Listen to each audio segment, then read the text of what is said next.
Hello everyone, welcome to a brand new blog. আজকে আমাদের অনেক আকাঙ্ক্ষিত বিষ্ণু পূজা আমরা আজকে আমাদের নিজ গৃহে দিয়েছিলাম। বেসিক্যালি আমাদের বাংলা পঞ্জিকায় এই সময়টা ছিল পূর্ণিমার মাস। বিষ্ণু পূজা আপনারা যে কোনো সময় বাসায় দিতে পারেন।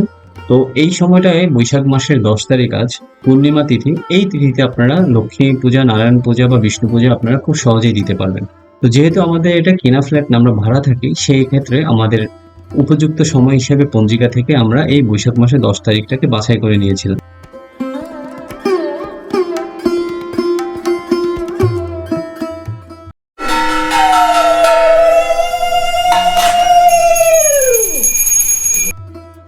সো নিজ গিয়ে আজকে পুরো বিষ্ণু পুজোটা আপনার সাথে শেয়ার করছি। সো দেখতে থাকুন পুরো ব্লগটি।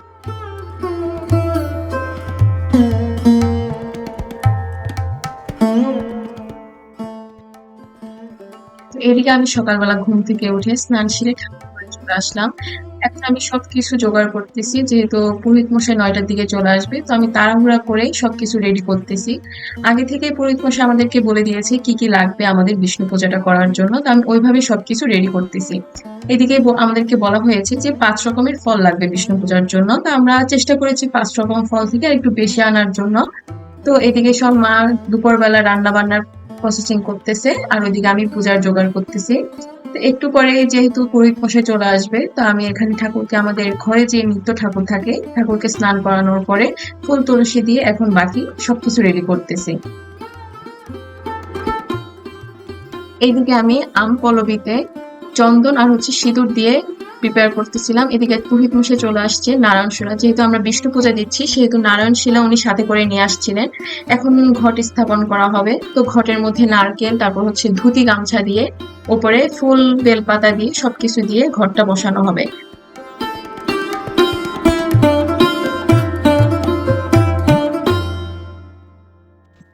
এদিকে আমি বাটা সাজানোর জন্য ফল কাটতেছি, আর নারায়ণ শিলাকে স্নান করানোর জন্য দুধ, ডাবের জল, ঘি, মধু, তারপর দূর্বা আর তেল দিয়ে একটা মিশ্রণ রেডি করেছে। ওইটাতে এখন অগুরু দিয়ে তারপর নারায়ণ শিলাকে স্নান করানো হবে।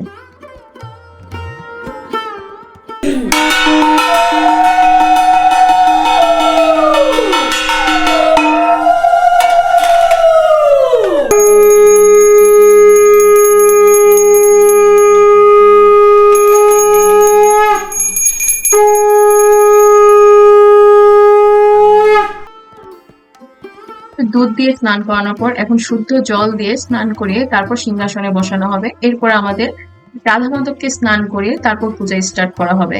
তো এখানে মোটামুটি পূজার সব প্রিপারেশন ডান, আমাদের এখন পূজাটা স্টার্ট হয়ে গেছে। এইদিকে রাধাও ঘুম থেকে উঠে স্নান করে ফেলছে, মা আজকে ওনাকে স্নান করে দিয়েছে। এদিকে সব প্রিপারেশন মোটামুটি এখনো চলতেছে আমাদের। আমরা দাদাদের জন্য ওয়েট করতেছিলাম, সবাই আসলে তারপর আমাদের পূজা স্টার্ট হবে।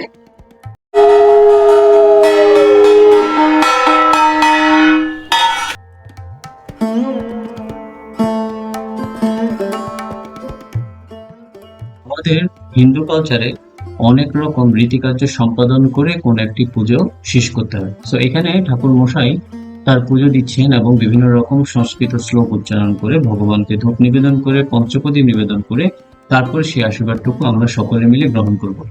এই আশীর্বাদটুকু তিনি সবার মাঝখানে ছড়িয়ে দিল। তারপরে আমরা প্রিপারেশন নিচ্ছি আমাদের সেই কাঙ্ক্ষিত পুষ্পাঞ্জলির জন্য। সো দাদারা মোটামুটি নিচ থেকে রেডি হয়ে আসতেছে, যেহেতু আমাদের মাহিমার শরীর খুব অসুস্থ, সেক্ষেত্রে আসতে একটু সময় নিচ্ছে। দেন আমরা প্রায় কিছুক্ষণ পরে শুরু করে দিব আমাদের পুষ্পাঞ্জলি অনুষ্ঠান।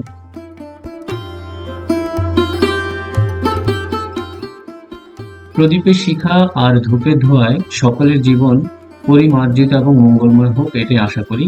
এদিকে তিনা মোটামুটি রেডি করছে সেই বেলপাতা, পুষ্প এবং তুলসী দিয়ে ভগবানের জন্য পুষ্পাঞ্জলি নৈবেদ্য। সো একটু পরে আমরা শুরু করে দিব আমাদের আজকের এই পুষ্পাঞ্জলি অনুষ্ঠানটি।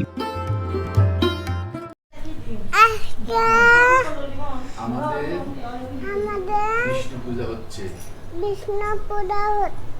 তুমি এখন অঞ্জলি নিবে? আমরা এখন সবাই মিলে অঞ্জলি নিব। বলেন, অঞ্জলি নিবেন আপনি?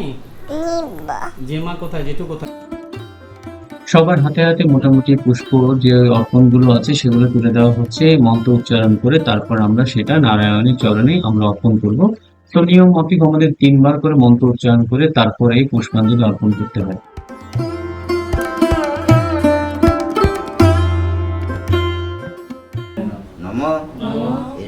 এসব সচন্দন গন্ধ পুষ্প বিল্ল পত্রাঞ্জলি শ্রী বিষ্ণু নারায়ণ।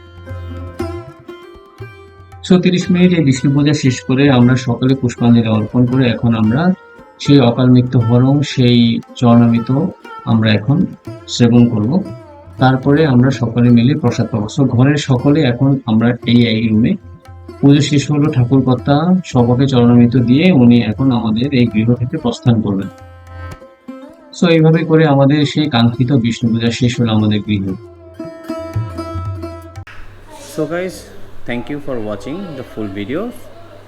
আর আবার নতুন নতুন কিছু ভিডিও দেখার আমন্ত্রণ রইল আপনার জন্য। সেই পর্যন্ত সকলেই ভালো থাকবেন। আমাদের চ্যানেলটি অবশ্যই সাবস্ক্রাইব করবেন।